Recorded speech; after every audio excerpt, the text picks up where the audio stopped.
اللہ الرحمن الرحیم۔ السلام علیکم student aspire online classes میں خوش آمدید۔ میں آپ کا اسلامیہ ٹیچر شفیق الرحمن۔ اسٹوڈنٹ آج لیکچر نمبر 4 میں ہمارا ٹاپک ہے شرک۔ اس لیکچر کے اندر ہم شرک کا معنی مفہوم، شرک کی اقسام، شرک کی مذمت اور شرک کی ایجاد اور انسانی زندگی پر ہونے والے شرک کے نقصانات کے بارے میں پڑھیں گے۔ سب سے پہلے شرک کا معنی اور مفہوم کہ شرک کی لغوی تعریف کیا ہے اور شرک کی اصطلاحی تعریف کیا ہے۔ تو لغوی معنی شرک کا ہے حصہ داری، برابری، ساجھے پن، ساجھے داری، شریک۔ ان میں سے کوئی بھی معنی اگر آپ لکھ لیں گے تو یہ آپ کا لغوی معنی کیا ہو جائے گا؟ صحیح ہو جائے گا کہ آپ حصہ داری، برابری، ساجھے پن، ساجھے داری یا شریک۔ اور اصطلاحی تعریف کیا ہے کہ اللہ تعالیٰ کو ذات، صفات اور صفات کے تقاضوں میں ایک نہ ماننا شرک کہلاتا ہے۔ اگر آپ کو توحید والا سوال یاد ہے تو وہاں پہ آپ نے جو تعریف پڑھی تھی کہ اللہ تعالیٰ کو ذات، صفات اور صفات کے تقاضوں میں ایک ماننا توحید کہلاتا ہے، تو یہاں پر آپ نے صرف نہ ماننے کا اضافہ کرنا ہے تو آپ کو شرک کی تعریف آ جائے گی۔ تو اگر آپ کو وہ سوال یاد ہے تو یہ سوال یاد کرنا آپ کے لیے کیا ہو جائے گا؟ آسان۔ تو اصطلاحی تعریف کیا ہے؟ اللہ تعالیٰ کو ذات، صفات اور صفات کے تقاضوں میں ایک نہ ماننا شرک کہلاتا ہے۔ نیکسٹ ہیڈنگ آپ لکھیں گے شرک کی ایجاد، کہ شرک ایجاد کیسے ہوا؟ کہ سب سے پہلے انسان حضرت آدم علیہ السلام عقیدہ توحید کے قائل تھے، انہوں نے اپنی اولاد کو بھی توحید کی دعوت دی، لیکن شروع دور کے اندر لوگوں کی تعداد کم تھی، لوگوں تک تعلیمات پہنچنا آسان تھا، لیکن وقت کے گزرنے کے ساتھ ساتھ لوگوں کی تعداد میں اضافہ ہوتا گیا، لوگ ادھر ادھر بکھرتے گئے، لوگوں تک تعلیمات پہنچنا مشکل ہو گیا۔ جب لوگوں تک تعلیمات نہیں پہنچی، لوگ علم سے نکل کر جہالت کی طرف چلے گئے۔ تو جہالت میں جو چیز بھی ان کو نفع پہنچاتی تھی یا جس چیز سے بھی وہ خوف کھاتے تھے، وہ اسی کی پوجا، اسی کی عبادت شروع کر دیتے تھے۔ جیسا کہ ایک شخص نے دیکھا کہ شیر آیا، وہ ایک جانور کو کھا گیا یا کسی انسان کو کھا گیا، اس نے یہ سمجھا کہ موت کا مالک یہ شیر ہے، اس نے اس خوف کی وجہ سے، اس ہیبت کی وجہ سے اس کی پوجا، اس کی عبادت شروع کر دی۔ یا مثال کے طور پر ایک شخص سفر کر رہا ہے، اس کو بھوک لگی، راستے میں اس نے دیکھا کہ سیب کا درخت لگا ہے، اس نے درخت سے سیب توڑا اور اس نے کھا لیا، اس کو نفع پہنچا، اس کو فائدہ پہنچا، اس کو لگا کہ یہ جو سیب یا یہ جو رازق ہے یہ درخت ہے، اس نے اس کی عبادت، اس کی پوجا کیا کر دی؟ شروع کر دی۔ یعنی لوگوں نے کسی چیز کے خوف کی وجہ سے یا کسی چیز کے فائدے کی وجہ سے ان کی کیا کرنی؟ پوجا کرنا شروع کر دی۔ تو اس طرح شرک کیا ہوا؟ ایجاد۔ تو آپ ایسے لکھیں گے کہ آدم علیہ السلام، حضرت آدم علیہ السلام جو پہلے انسان تھے وہ عقیدہ توحید کے قائل تھے، انہوں نے اپنی اولاد کو بھی توحید کی دعوت دی، لیکن شروع دور کے اندر لوگوں کی تعداد کم تھی، لوگوں تک تعلیمات پہنچنا آسان تھی، تو لوگ توحید کے قائل تھے، لیکن وقت کے گزرنے کے ساتھ ساتھ لوگوں کی تعداد میں اضافہ ہوتا گیا، لوگ ادھر ادھر بکھرتے گئے، لوگوں تک تعلیمات پہنچنا مشکل ہو گیا، تو لوگ علم سے نکل کر جہالت کی طرف چلے گئے۔ تو زمانہ جاہلیت کے اندر لوگوں کو جو چیز بھی فائدہ پہنچاتی تھی یا جو چیز بھی نقصان پہنچاتی تھی، لوگ اس کے نفع اور خوف کی وجہ سے انہوں نے ان کی کیا کر دی؟ عبادت شروع کر دی۔ تو اس طرح شرک کیا ہوا؟ ایجاد ہوا۔ اس کے بعد نیکسٹ ہیڈنگ ہے شرک کی اقسام۔ شرک کی 3 اقسام ہیں، شرک فی الذات، شرک فی الصفات اور شرک فی العبادات۔ شرک فی الذات کیا ہے؟ کہ اللہ تعالیٰ کے ساتھ برابر شریک ٹھہرانا، جیسے یہ کہنا ہے کہ کائنات میں اللہ کی اولاد ہے یا اللہ کسی کی اولاد ہے یا اللہ کے برابر کوئی اور رب ہے، یہ ہے شرک فی الذات، یعنی اللہ تعالیٰ کو ذات میں ایک نہ ماننا۔ نمبر 2 ہے شرک فی الصفات، یعنی اللہ تعالیٰ کو صفات میں ایک نہ ماننا، یعنی یہ کہنا ہے کہ جس طرح اللہ پاک دیکھتے ہیں ہمارا خدا بھی ویسے ہی دیکھتا ہے، جس طرح اللہ پاک ہر ایک کی ہر وقت سنتے ہیں ہمارا خدا بھی ہر ایک کی ہر وقت سنتا ہے۔ تو یہ ہے شرک فی الصفات، یعنی اللہ کی صفات میں شریک ٹھہرانا۔ اور نمبر 3 ہے شرک فی العبادات، اللہ کے علاوہ کسی اور کی عبادت کرنا، یعنی عبادات اللہ کے علاوہ کسی اور کے لیے، آپ اپنی عبادت کا رخ کسی بت کی طرف کر دیں یا کسی درخت کی طرف کر دیں، یہ ہے شرک فی العبادات، یعنی عبادات اللہ کے علاوہ کسی اور کی کرنا۔ شرک فی الافعال اور شرک فی الاعمال، شرک فی العبادات کا ہی ایک نام شرک فی الافعال ہے اور ایک شرک فی الاعمال۔ اگر آپ کو سوال آئے بورڈ میں کہ شرک فی الافعال سے کیا مراد ہے، تو جو آپ نے شرک فی العبادات کے بارے میں لکھنا ہے وہی آپ شرک فی الافعال کے بارے میں لکھیں گے، اور وہی آپ شرک فی الاعمال کے بارے میں لکھیں گے۔ یہ تینوں قسمیں ایک ہی نام ہیں کہ شرک فی العبادات، شرک فی الافعال، شرک فی الاعمال۔ تو ان میں سے کوئی بھی اگر آپ کو آ جائے لکھنے کے لیے تو آپ وہی ایک آنسر ان تینوں کے ساتھ لکھیں گے۔ اس میں نیکسٹ ہے شرک کی مذمت قرآنی آیات کی روشنی میں۔ مذمت کہتے ہیں کہ شرک کے خلاف کوئی بات، یعنی شرک ایک اچھا عمل نہیں ہے۔ کیا قرآن نے کہیں یہ بیان کیا ہے؟ شرک کیا ہے؟ ایک جرم ہے۔ شرک ایک ایسا گناہ ہے جو کبھی معاف نہیں ہوگا۔ شرک کے خلاف قرآن نے کبھی کوئی بات کی ہے یا کوئی ایسی بات جو قرآن نے شرک کے بارے میں کی ہو؟ یہ ہے شرک کی مذمت، یعنی شرک کے خلاف کوئی بات قرآن نے کی ہے تو وہ بیان کریں۔ نمبر 1 ہے ظلم عظیم۔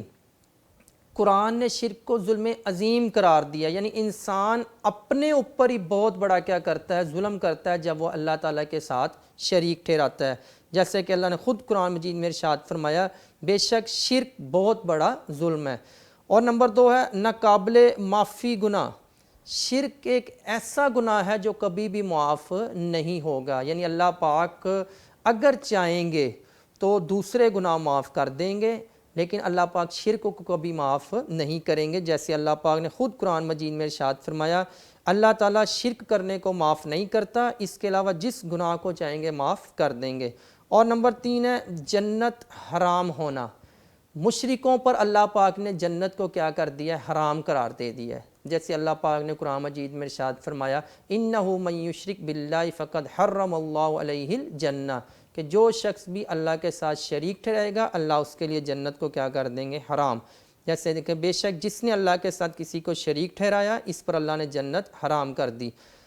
نیکسٹ ہے اعمال کا ضیاع۔ مشرکوں کے عمل جو بھی ہوں گے نیک اللہ ان کو سب کو کیا کر دے گا؟ ضائع کر دے گا۔ مطلب ایک انسان نے بہت نیک عمل کیے لیکن ایک عمر میں آ کے اس نے شرک شروع کر دیا تو اللہ اس کے سارے عمل کو کیا کر دیں گے؟ ضائع کر دیں گے۔ اللہ پاک نے پیغمبروں کو بھی فرمایا کہ اگر آپ بھی شرک کریں گے تو آپ کے اعمال کو بھی کیا کر دیا جائے گا؟ ضائع کر دیا جائے گا، جیسا کہ قرآن مجید میں ارشاد ہے اے نبی صلی اللہ علیہ وسلم اگر آپ صلی اللہ علیہ وسلم بھی شرک کریں تو وہ اللہ آپ صلی اللہ علیہ وسلم کے اعمال بھی ضائع کر دیں گے۔ اگر پیغمبروں کے اعمال ضائع ہو جائیں گے تو عام انسان کے اعمال تو پہلے کیا ہو جائیں گے؟ اللہ پاک ضائع کر دیں گے۔ ناپاک لوگوں کا عمل، کہ مشرکوں کو اللہ پاک نے ناپاک نجس قرار دیا ہے کہ مشرک لوگ جو ہیں وہ کیا ہیں؟ نجس ہیں، جیسے اللہ تعالیٰ نے قرآن مجید میں ارشاد فرمایا اے ایمان والو بے شک مشرک لوگ کیا ہیں؟ ناپاک ہیں، مشرک لوگ نجس ہیں کہ ان کے اعمال اللہ کے ہاں قابل قبول نہیں ہیں۔ اس کے بعد نیکسٹ ہے آسمان سے گرنے کے مترادف، یعنی جو لوگ شرک کرتے ہیں اللہ پاک نے فرمایا یہ لوگ ایسے ہی ہیں کہ لوگ ایک بلندی ایک مقام پر پہنچ جائیں عروج پا کر پھر ایک دم کیا ہو جائیں؟ پستی کی طرف آ جائیں، ایک دم زوال کی طرف آ جائیں۔ تو اللہ پاک نے فرمایا مشرکوں کا بھی یہی حال ہے کہ اللہ پاک ان کو اتنی عزت اتنی ترقی دیتا ہے لیکن جیسے ہی وہ شرک کرتے ہیں تو اللہ پاک ان کو کیا کرتا ہے؟ زمین پر گرا دیتا ہے، یعنی مشرک ایسے ہی ہیں گویا کہ وہ کیا ہیں؟ آسمان سے گرتے ہیں۔ اور جیسا کہ اللہ نے خود قرآن مجید میں ارشاد فرمایا کہ جو اللہ کے ساتھ کسی کو شریک ٹھہرائے گویا وہ آسمان سے گر پڑا۔ نیکسٹ ہے اللہ تعالیٰ پر جھوٹ۔ مشرک لوگ اللہ تعالیٰ پر جھوٹ باندھتے ہیں، اللہ تعالیٰ پر جھوٹ بولتے ہیں، کیونکہ اللہ پاک نے کائنات کا سچ جو بیان فرمایا وہ یہ ہے کہ اللہ لا الہ الا ہو، کہ کائنات میں ایک ہی اللہ پاک ہیں، وہ وحدہ لا شریک ہیں اور ان کے مثل کوئی بھی نہیں ہے۔ لیکن مشرک جب شرک کرتا ہے وہ اللہ کے برابر کسی اور کو معبود مانتا ہے تو وہ گویا کہ ایک بہت بڑا جھوٹ بولتا ہے اللہ پر، یعنی کہ ایک الزام ایک جھوٹ لگاتا ہے کہ کائنات میں اللہ کے علاوہ بھی معبود ہیں، جیسے اللہ نے قرآن مجید میں ارشاد فرمایا جس نے اللہ کا شریک ٹھہرایا گویا اس نے بہت بڑا جھوٹ گھڑا جو کہ سخت کیا ہے؟ گناہ ہے۔ تو یہ شرک کی مذمت، یعنی قرآن مجید کی روشنی میں شرک کی مذمت قرآن نے مختلف مقامات میں شرک کو کیا کیا ہے، برا عمل قرار دیا ہے۔ نیکسٹ ہیڈنگ ہے شرک کی اقسام کی مذمت، یعنی ہم نے جو شرک کی 3 قسمیں پڑھی تھیں، شرک فی الذات، شرک فی الصفات اور شرک فی العبادات، یعنی اللہ تعالیٰ کے ساتھ ذات میں شریک ٹھہرانا، اللہ کو صفات میں شریک ٹھہرانا اور عبادات اللہ کے علاوہ کسی اور کی کرنا۔ اب ہے ان اقسام کی مذمت، کیا قرآن نے ان اقسام کے متعلق بھی کوئی ارشاد فرمایا ہے کہ قرآن کے اندر شرک فی الذات، شرک فی الصفات، شرک فی العبادات کو برا عمل کہا گیا ہو؟ تو سب سے پہلے ہے شرک فی الذات کی مذمت۔ تو اس کے لکھنے کا طریقہ یہ ہوگا کہ پہلے آپ شرک فی الذات کو اپنے الفاظ میں لکھیں گے، پھر آپ اس کے بعد اس کی مذمت کریں گے، مذمت کو لکھنے کے بعد پھر نیچے آپ نے لکھنا ہے جیسا کہ قرآن مجید میں ارشاد ہے، اور آپ آیت کا کیا لکھیں گے، ترجمہ۔ شرک فی ذات کی مذمت اپنے الفاظ میں کیا لکھنا ہے کہ شرک فی ذات کو بیان کرنا ہے کہ شرک فی ذات کیا ہے کہ اللہ تعالیٰ کے ساتھ کسی کو برابر سمجھنا، یا یہ کہنا ہے کہ اللہ پاک کی اولاد ہے یا اللہ کسی کی اولاد ہے، یہ شرک فی ذات۔ پھر آپ مذمت کی ہیڈنگ دیں گے، اس کے بعد اس کی مذمت لکھیں گے کہ قرآن مجید میں ہے کہ اللہ تعالیٰ کے علاوہ کوئی اور رب نہیں ہے، اللہ پاک اکیلے وحدہ لا شریک ہے، نہ اللہ کی اولاد ہے نہ اللہ کسی کی اولاد ہے۔ تو پھر آپ قرآنی آیت کا کیا لکھیں گے، ترجمہ لکھیں گے سورۃ الاخلاص کا، کہ کہہ دیں اللہ ایک ہے، اللہ بے نیاز ہے، نہ اللہ کی اولاد ہے نہ اللہ کسی کی اولاد ہے۔ تو جب آپ یہ ایسے مکمل لکھ دیں گے تو پھر آپ کی یہ ہیڈنگ کیا ہو جائے گی، مکمل ہو جائے گی۔ اس کے بعد نمبر 2 ہے شرک فی صفات، کہ شرک فی صفات کیا ہے کہ اللہ تعالیٰ کے ساتھ کسی کو ایسے شریک ٹھہرانا کہ اللہ پاک جیسے دیکھتے ہیں ہمارا معبود بھی دیکھتا ہے، اللہ پاک جیسے سنتے ہیں ہمارا معبود بھی سنتا ہے۔ تو اس کے لکھنے کا انداز بھی ایسے ہی ہوگا جیسے شرک فی ذات کا تھا، کہ پہلے شرک فی صفات کو بیان کریں گے، پھر مذمت لکھیں گے کہ قرآن مجید میں ہے کہ اللہ تعالیٰ کے ساتھ کسی بھی چیز کے اندر کوئی بھی برابر نہیں ہو سکتا، جیسا کہ قرآن مجید میں ارشاد ہے۔ پھر آپ آیت کا کیا لکھیں گے، ترجمہ، کہ لیس کمثلہ شیء، کہ اللہ کے برابر کوئی بھی نہیں ہے۔ نمبر 3 ہے شرک فی العبادات کی مذمت، یعنی اللہ کے علاوہ کسی اور کی عبادت کرنا۔ تو یہ ہے شرک فی العبادات۔ پہلے شرک فی العبادات کے بارے میں لکھیں گے کہ اللہ تعالیٰ کے ساتھ عبادات کے اندر کسی اور کو برابر ٹھہرانا، یعنی عبادات کا رخ اللہ سے موڑ کر کسی معبود کی طرف کرنا، یہ ہے شرک فی العبادات۔ پھر مذمت کیا ہے کہ قرآن مجید میں ہے کہ عبادات جتنی بھی ہوں گی صرف اللہ کی ہوں گی، اگر حکم کسی کا مانا جائے گا تو اللہ پاک کا مانا جائے گا۔ نیچے پھر آپ ترجمہ لکھیں گے آیات کا کہ ان الحکم الا للہ، حکم صرف اللہ کا ہوگا، اللہ تعبدوا الا ایہ، عبادات جتنی بھی ہوں گی صرف اللہ پاک کی ہوں گی، وَإِلَٰهُكُمْ إِلَٰهٌ وَاحِدٌ، تمہارا الہ اور ہمارا الہ ایک ہی ہیں، اور وہ کون سے ہیں، اللہ پاک۔ تو یہ بیٹا جی تینوں اقسام کی کیا ہے، مذمت۔ نیکسٹ ہیڈنگ آپ لکھیں گے منعم حقیقی۔ منعم حقیقی سے مراد کون ہے؟ منعم حقیقی سے مراد وہ ذات ہے جس نے ہمارے اوپر حقیقی انعامات کیے ہیں، جس نے ہمارے اوپر سچے انعامات کیے ہیں، جس میں ہمیں دنیا میں بھی کامیابی ہے اور آخرت میں بھی کامیابی ہے۔ ان انعامات میں سے ایک ہے عقیدہ توحید، یعنی اللہ پاک نے ہمیں توحید پر عمل کرنے والا یعنی موحد بنایا ہے، اللہ کو ایک ماننے والا۔ چونکہ شرک کا ٹاپک چل رہا ہے، شرک بہت بڑا گناہ ہے، ایسا گناہ ہے جو کبھی معاف نہیں ہوگا، تو منعم حقیقی کا ذکر بھی کر دیا گیا کہ جو مسلمان ہیں ان پر اللہ کے بے شمار احسانات میں سے ایک احسان یہ ہے کہ اللہ نے ہمیں توحید، اللہ کو ایک ماننے والا پیدا کیا ہے، اور اس کا بدلہ کیا ہے کہ آپ اللہ کا شکر ادا کریں۔ اور شکر کی 3 اقسام ہیں، شکر قولی، شکر فعلی، شکر قلبی۔ شکر قولی کیا ہے؟ زبان سے اللہ کا شکر ادا کرنا کہ یا اللہ پاک تیرا لاکھ لاکھ شکر ہے۔ شکر فعلی کیا ہے؟ عمل سے، یعنی آپ کے اوپر اللہ نے کوئی انعام کیا یا کوئی نعمت نازل کی تو آپ کیا ہو، شکرانے کے نفل ادا کریں یا آپ سجدے میں چلے جائیں، یہ ہے فعلی عملی شکر۔ نمبر 3 ہے شکر قلبی، دل سے اللہ کا شکر ادا کرنا، یعنی یہ کہنا کہ دل ہی دل کے اندر کہ اللہ تیرا شکر ہے، مطلب اللہ پاک کے جو شکرانے کے جو بھی الفاظ ہیں وہ کیا کرنا، ادا کرنا، یہ ہے شکر قلبی۔ آخر میں انسان کی کمزوری، اللہ پاک نے فرمایا کہ انسان میرے ساتھ شرک کرتا ہے، لیکن انسان اتنا کمزور ہے کہ اگر میں اس کی روزی، اس کا رزق روک لوں تو کوئی بھی اس کو رزق نہیں دے سکتا۔ اگر میں اس کے خلاف کوئی فیصلہ کروں تو اس کے معبود میں اتنی طاقت نہیں ہے جس کو وہ میرے ساتھ شریک ٹھہراتا ہے کہ وہ میرے فیصلے کے خلاف کھڑے ہو جائیں، تو ان میں اتنی طاقت نہیں ہے۔ اور اس کو بھی اور اس کے معبود کو بھی ایک دن میں کیا کروں گا؟ اپنے سامنے حاضر کروں گا۔ یعنی انسان اتنا کمزور ہونے کے باوجود کہ وہ اپنے رزق کا مالک بھی نہیں ہے اور اس کا معبود بھی اس کے رزق کا مالک نہیں ہے، پھر بھی وہ اللہ کے ساتھ کیا کرتا ہے؟ شریک ٹھہراتا ہے۔ تو یہ انسان کی اللہ نے کیا کیا؟ کمزوری بیان کی ہے۔ نیکسٹ ہیڈنگ ہے شرک کے نقصانات۔ اس سے پہلے ہم نے توحید کے فوائد پڑھے تھے۔ ہم نے توحید میں جو 6 فوائد جو آپ کی کتاب میں تھے اور اس کے ساتھ کچھ اضافہ کیا تھا، 20 فوائد پڑھے تھے۔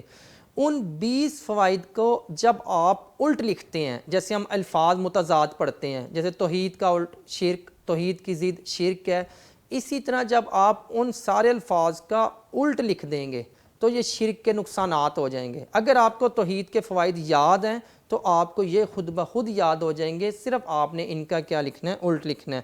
جیسے نمبر 1 ہم نے پڑھا تھا، وہاں پہ عزت نفس، یعنی توحید میں عزت نفس ہے، یہاں پہ آپ اس کا الٹ لکھیں گے ذلت نفس، یعنی شرک کے اندر کیا ہے؟ نفس کی ذلالت ہے۔ تکبر، شرک کرنے والوں کے اندر کیا ہوتا ہے؟ تکبر۔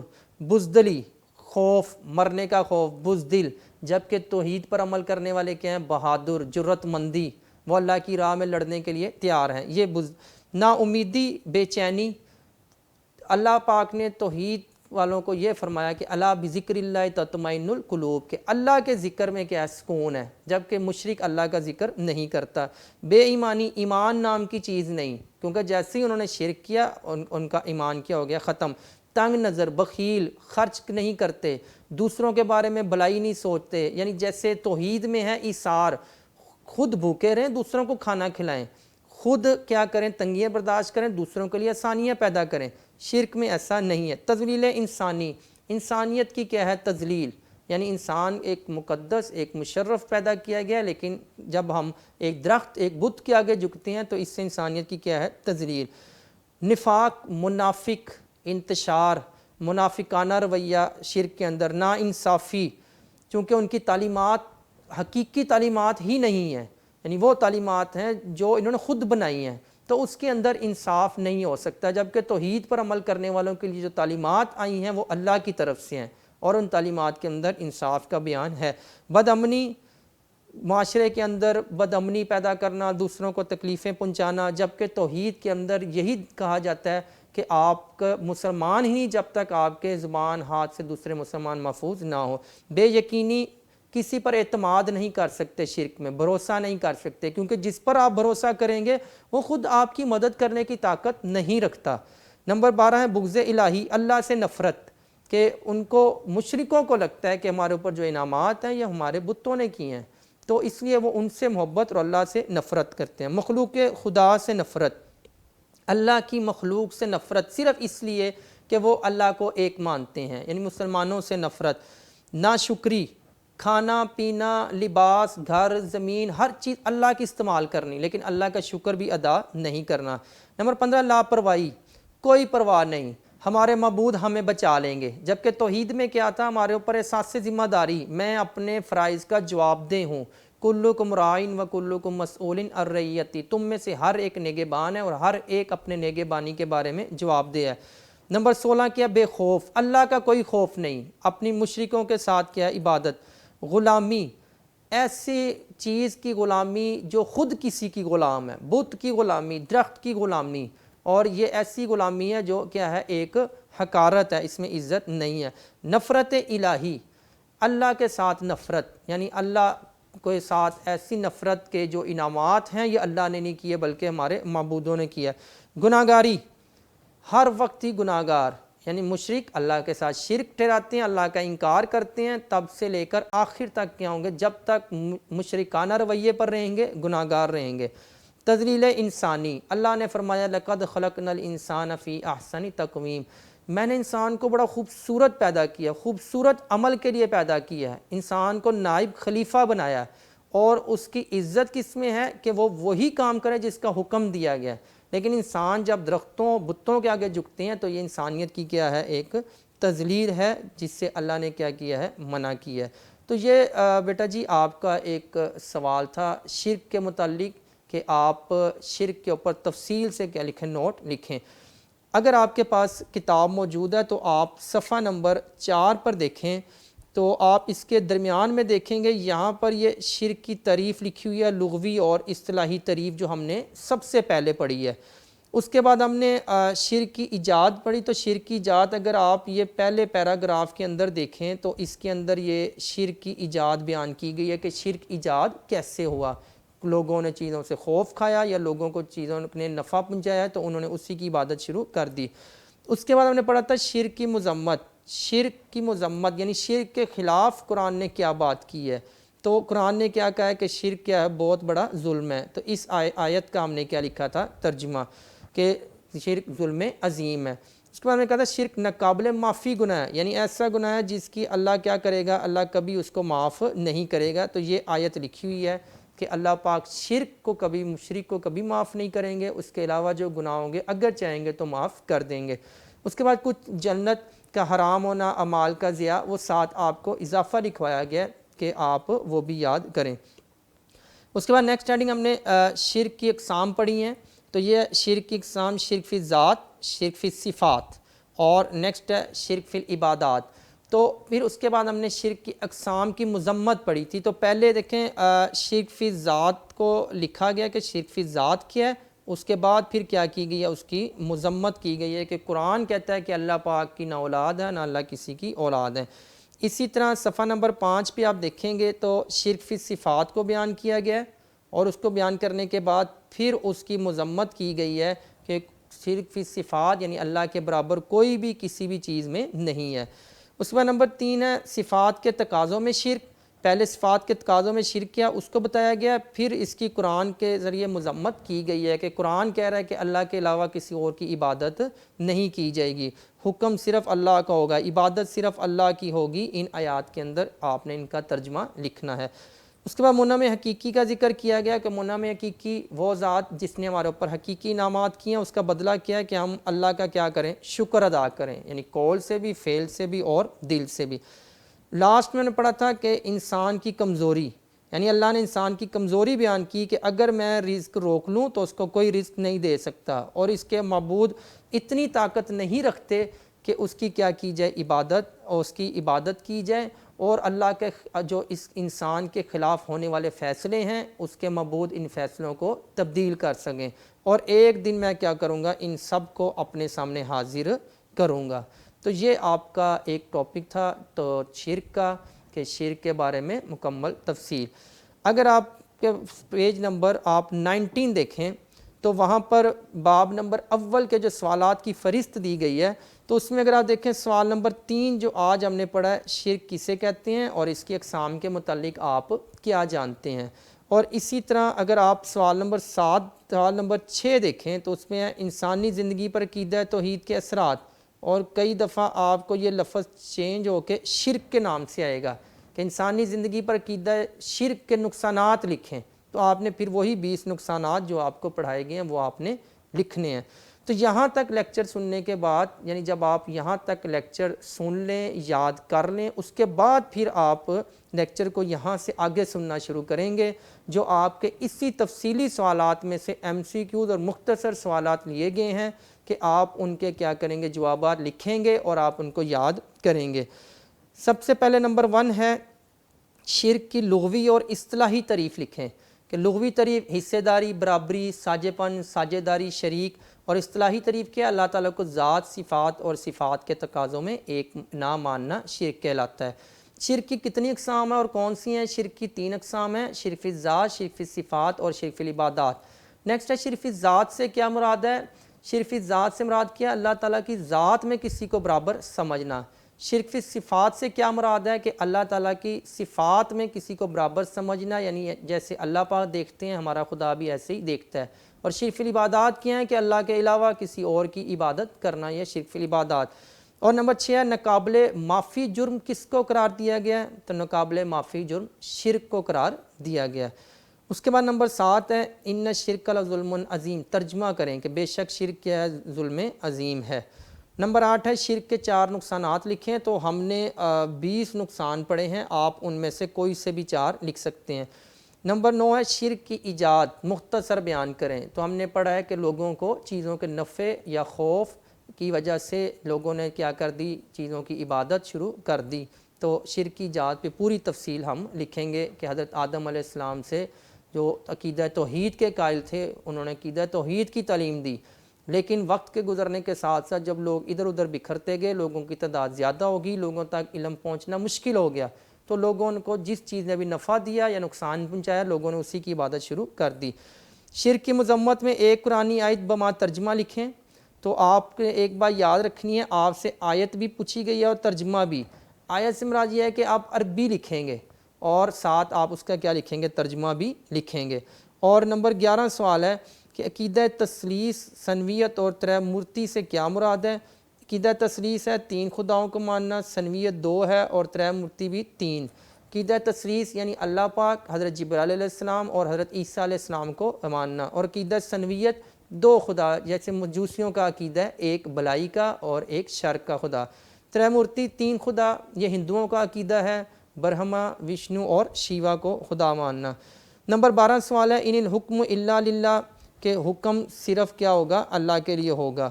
اور نمبر 13 وَإِلَٰهُكُمْ إِلَٰهٌ وَاحِدٌ، یعنی تمہارا الہ اور ہمارا الہ ایک ہے اور وہ اللہ پاک کیا ہیں، اکیلے ہیں۔ اللہ تعبدوا الا ایہ، یعنی عبادات جتنی بھی ہوں گی صرف اللہ کے لیے ہوں گی۔ تو یہ ہیں مختصر سوالات آپ کے شرک والے ٹاپک میں سے۔ نیکسٹ ہے ایم سی کیوز نمبر 1 ہے کہ شرک کے لغوی معنی لکھیں۔ لغوی معنی کیا ہے؟ حصہ داری۔ اور نمبر 2 ہے قرآن مجید کی روح سے ظلم عظیم شرک کو قرار دیا گیا ہے۔ مجوسیوں کے ہاں خدا کے 2 روپ ہیں، خیر اور شر کا۔ ابتدا میں شرک کی بنیادی وجہ کیا تھی؟ خوف اور نفع۔ کس گناہ کی بخشش نہیں ہوگی؟ شرک کی۔ اس کے بعد نمبر 6 ہے کسی بھی دین کا نام ماننے والا کہلاتا ہے ملحد۔ شرک کی کتنی اقسام ہیں؟ 3۔ قرآن مجید نے ظلم عظیم کہا ہے شرک کو، کوئی چیز بھی اللہ تعالیٰ کے مثل نہیں ہے۔ اور نمبر 10 ہے دنیا کا پہلا انسان عقیدہ توحید کا قائل تھا۔ تو یہ ہے بیٹا جی آپ کا ایک مکمل ٹاپک شرک کا، ہم نے اس کا تفصیلی جواب پڑھا کہ اگر ہمیں حصہ دوم کے اندر سوال آتا ہے کہ شرک سے کیا مراد ہے، تو ہم اس کی تفصیل لکھیں گے۔ اس کے بعد اس سوال میں سے جو مختصر سوالات بنتے ہیں، جو ایم سی کیوز بنتے ہیں، وہ بھی آپ کو سلائیڈ کی شکل میں پیش کر دی ہیں۔ پھر بھی اگر آپ کو کوئی سوال یا کوئی جواب سمجھ نہ آئے تو آپ کمنٹ لازمی کریں، آپ کو اس کمنٹس کے جواب دیے جائیں گے۔ اللہ تعالیٰ آپ کا حامی و ناصر۔ اللہ حافظ۔